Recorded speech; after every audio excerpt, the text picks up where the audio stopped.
Hello tout le monde. Aujourd'hui, je voudrais parler avec vous sur la sagesse dans les relations. Dans la vie, comme dans la marche quotidienne avec Dieu, Dieu met dans notre chemin des personnes, des hommes et des femmes, enfants, qui pourront nous aider dans les moments présents ou futurs.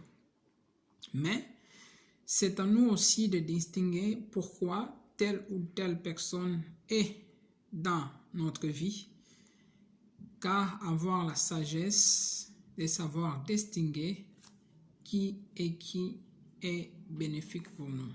La plupart des gens qui entrent dans nos vies, ils sont là pour un but, d'autres pour but de construire, d'autres pour but de détruire. Alors, il faut bien choisir les amis.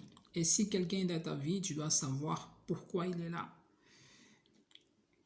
Et savoir faire le bilan. Depuis tel ou tel il est dans ma vie, qu'est-ce qui a changé? Qu'est-ce qui a marché? Qu'est-ce qui n'a pas marché? Est-ce que je dois m'éloigner? Est-ce que je dois réfigurer notre amitié ou d'autres? Donc, c'est pour ça que je disais que Dieu envoie des hommes dans notre vie, mais c'est aussi nous de savoir distinguer pourquoi telle ou telle personne est dans ma vie. Avoir la sagesse des relations, c'est très important. Ne sois jamais quelqu'un qui s'en fout.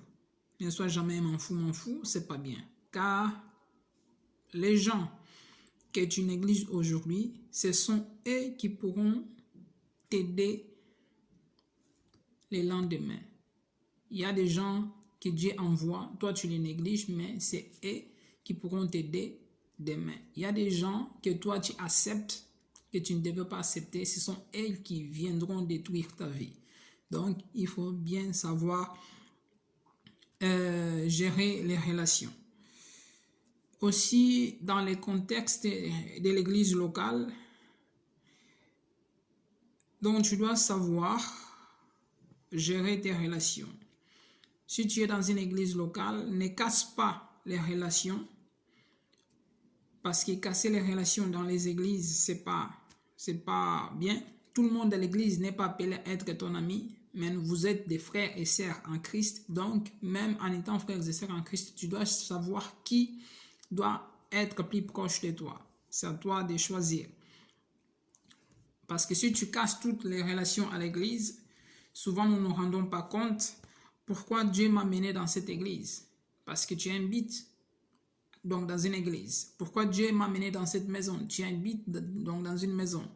Pourquoi Dieu m'a ramené dans ce travail? Tu habites, donc lorsque tu pars au travail, tu habites. Pourquoi Dieu t'a ramené là-bas? Parce qu'il y a des connexions que Dieu aime tisser. Donc, c'est à toi de savoir distinguer. Et attention, je ne parle pas des relations toxiques, parce qu'il existe aussi des relations toxiques que nous devons savoir nous détacher. Donc, depuis que cet homme ou bien cette femme est entré dans ta vie, si tu vois toujours qu'il te ramène toujours derrière, il te ramène toujours derrière, tu retournes toujours sur les choses que tu avais déjà vomi auparavant. Si votre amitié, ça ne tient pas, vous devez vous séparer. Car il y a des relations toxiques à l'église, dans nos familles, dans notre travail, dans notre quotidien. Il faut savoir faire très attention.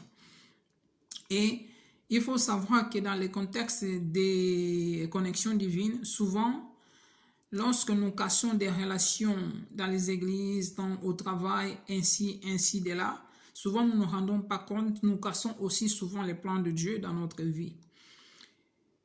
Alors, tu dois savoir bien gérer tes relations pour ne pas tomber dans les pièges. Donc, nous cherchons donc de plus en plus les personnes qui sont parfaites.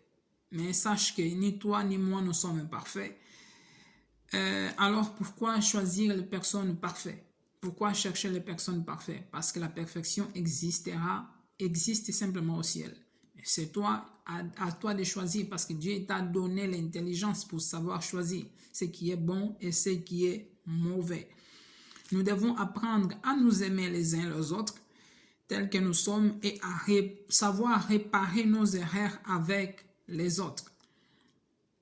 Savoir réparer nos erreurs avec les autres. Savoir nous aimer les uns les autres et savoir réparer nos erreurs les uns avec les autres. Alors, c'est à toi de faire les bons choix de tes amis. Car si tu ne le fais pas, personne ne le fera pour toi. Alors, demeure comblé et béni. Que Dieu te bénisse et à très bientôt. Ciao.